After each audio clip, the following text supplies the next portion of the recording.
Mga igsoon sa makausapa, maayong gabi ka natong tanan. Dako kini nga pribilehiyo tungod kay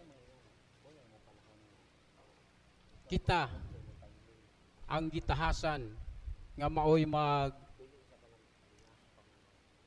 batbat sa pulong sa Dios. Una na akong gibasa ang atong ebanghelyo o naghisgot kini. Sa ang ebanghelyo naghisgot sa pagkabahin-bahin. Labi na ang mga ginikanan magkabahin, 5 ka anak magkabahin sa 2 og 3. Sa laing bahin po sa ebanghelyo nagahisgot po kini sa pagka nagpakaaron ingnon. Mga igsoon ang Isaias Kapitulo 41, versikulo 9 ngadto sa 10. Nag-ingon dire. Gikuha ko ikaw sa layong dapit sa kalibutan o gitawag gikan sa kinasukan niini o giingnan. Ikaw akong alagad, gipili ko ikaw og dili gayud isalikway. Sa versikulo 10 nag-ingon, ayaw kahadlok, kay mag-uban ako kanimo, ayaw kabalaka kay ako mao ang imong Dios.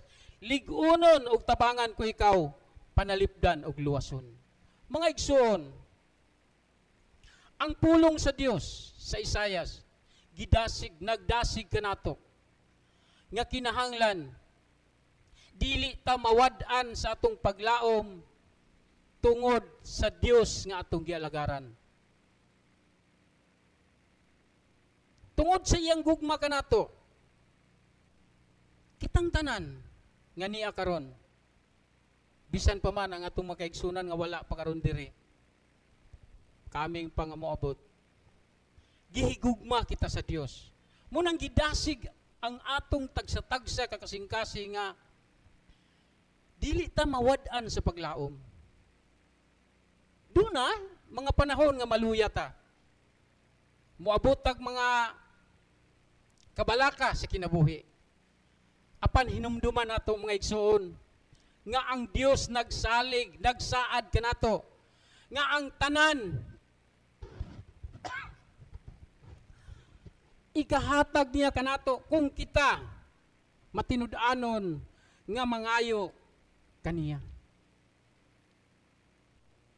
Sa Roma 5 kapitulo Roma Kapitulo 5, versikulo 4 ngadto sa 5. Ang pagpailob makapahimuot sa Dios ug ang iyang kahimuot maghatag kanatog paglaom. Mga igsoon, kining mga problema nga moabot sa atong kinabuhi, malagpasan nato kini. Tungod kay nahibalo ang Dios kung asa kataman ang imong pagpailob, mausa ka na ang kusog nga ihatag sa Dios kanimo kung kita matinud-anon diha sa pagpangalagad sa Ginoo. Dunay mga panahon nga mangayo ka, apan wala pa lang moabot, maluya ka. Pero hinumdumi mga igsoon, ningon ang pulong nga ang pagpailob mao kana gyoy makapahimuot sa Dios.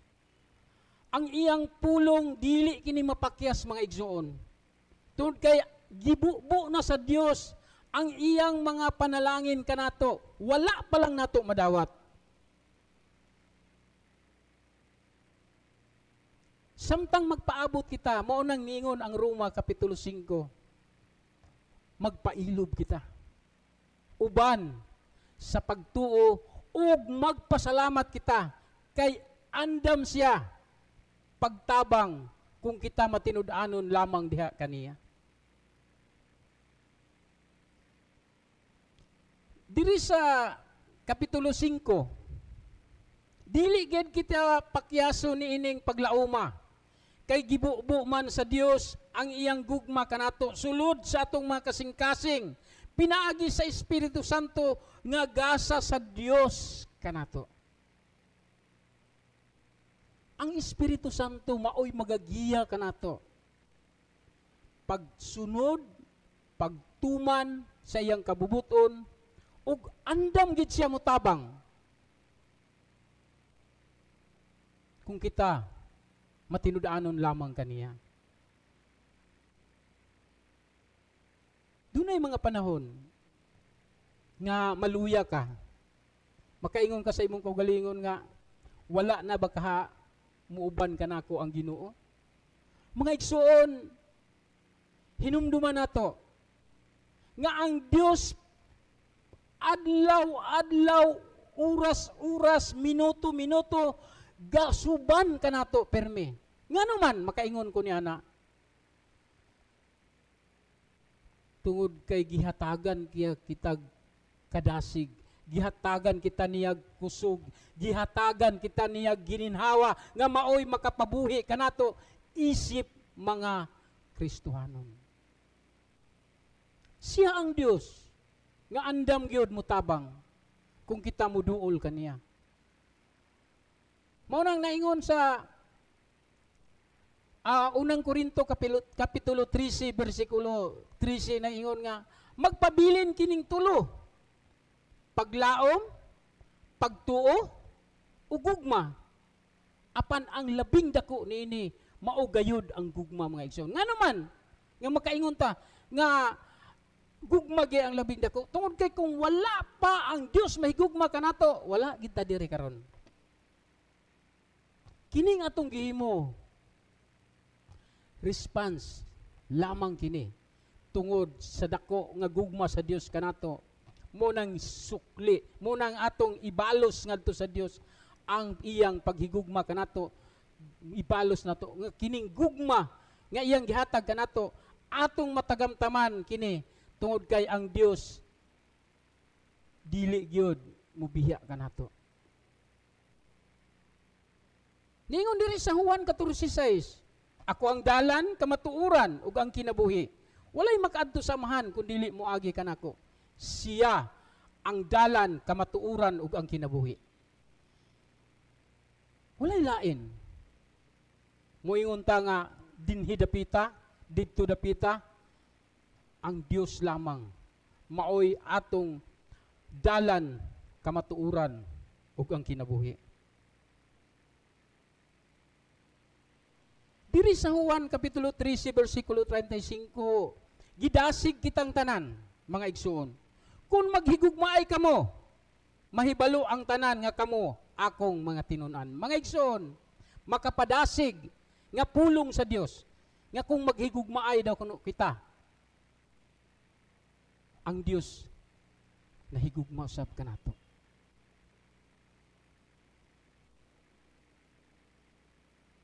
Sa akong pagkinabuhi isip Kristohanon, sa akong pagpangalagad 20 na katuig o 21 na katuig karon, wala ginako na limti nga makaingon ko sa akong kagalingon nga Lord, wala gid ako'y mahimo kung wala ka.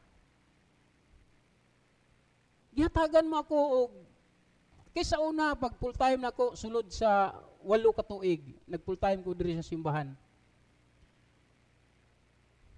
Nagampo ko sa Ginoo nga Lord, kinahanglan magtrabaho na sidsad ko kay tungod kay dagko na akong mga anak.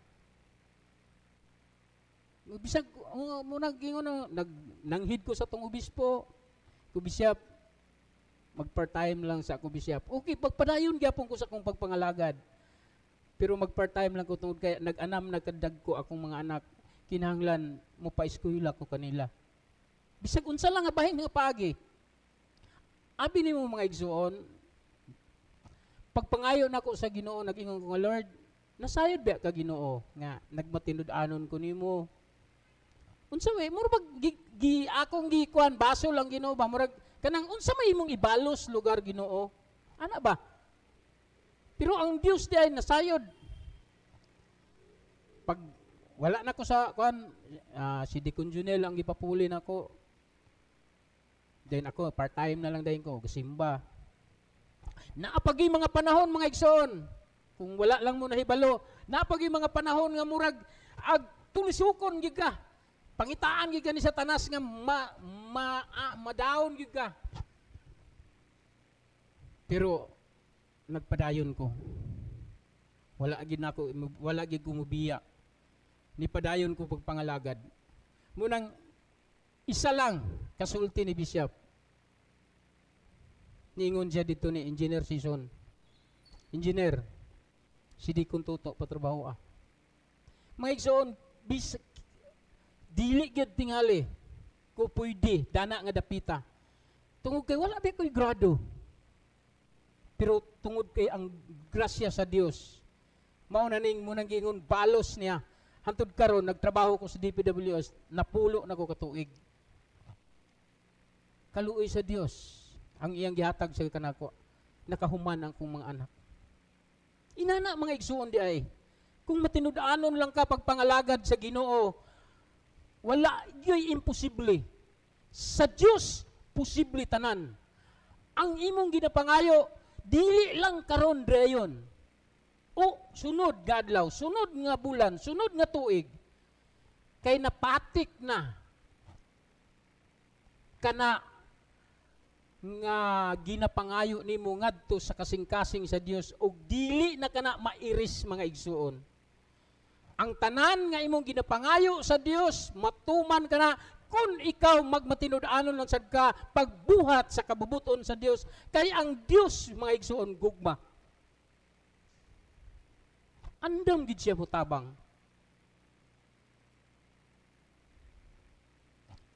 Ang Dios busa padayon ta sa atong pagpangalagad sa Ginoo kay ang ganti sa atong madawat kinabuhing dayon. Ganti nga dili ikahatag sa kalibutan kay ang iya sa kalibutan mahanaw ug kini sama sa sinina madunot. Ang sala mawala ug ang iya sa kalibutan kay magpabilin ang Ginoo nga matinud-anon sa atong kinabuhi. Bueno, naagid may mga panahon nga makasala gid ta. Mao man ang ganinay mo ani gid ta dire, magkumpisal ta sa matag semana nga gadasi gid ang atong mga pare nga pagkumpisal mo. Isugid ang inyong mga sala kay tao ra man ta. Bisan nga ni, agkakita na ako, atong obispo, agkakita na ako diri, magkumpisal man gani atong obispo, tao raman ta mga igsuon. Munang makasala kita, ako, ni anak ko din, nagtindog ko din siyang atubangan, makasasala po ko munang mangayo gitag pasaylo sa Ginoo. Atong hinumduman, nga kung matinud-anon lamang kita sa pagpangayo, ihatag yun sa Dios ang atong mga panginahanglan. Padayon ta mga igsuon. Mga pangutana, sa atong pagpangalagad, sa inyong pagpangalagad sa Ginoo, madasigon pa ba diha sa inyong kasing-kasing? Kamuray makatubag. Pero ang pulong sa Dios kinahanglan nga tumano nato ang iyang mga balaod ug sundo nato ang iyang mga sugo kay maura gid kini ang tuyo sa Dios. Mubuhat kita. Labi na kini ang atong pagpangalagad. Mga igsuon, ningon siya dito sa nga Ginoo. Bisan ang mga yawa mipatuo ka namo. Unsay tubag ni Ginoong Hesukristo? Ayaw kamo paglipay tungod kay ang mga yawa mipatuo kaninyo. Paglipay hinuon kamo kay ang inyong mga ngalan na hisulat na sa libro sa kinabuhi. Mga igsoon, unsa ka kung ang atong pangalagad nahisulat na dito sa libros sa kinabuhi. Di ba malipayon ta?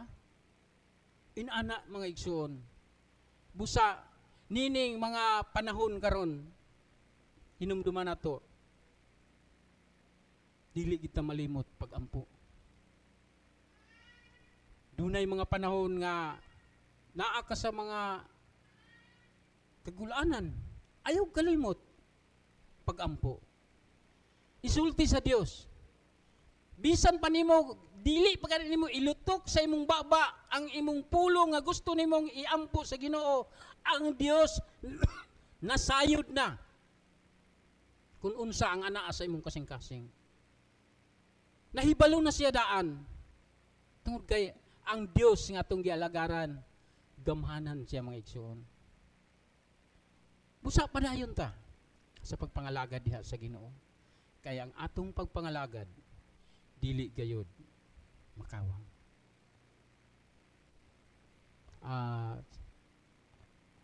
Announcement no? Karon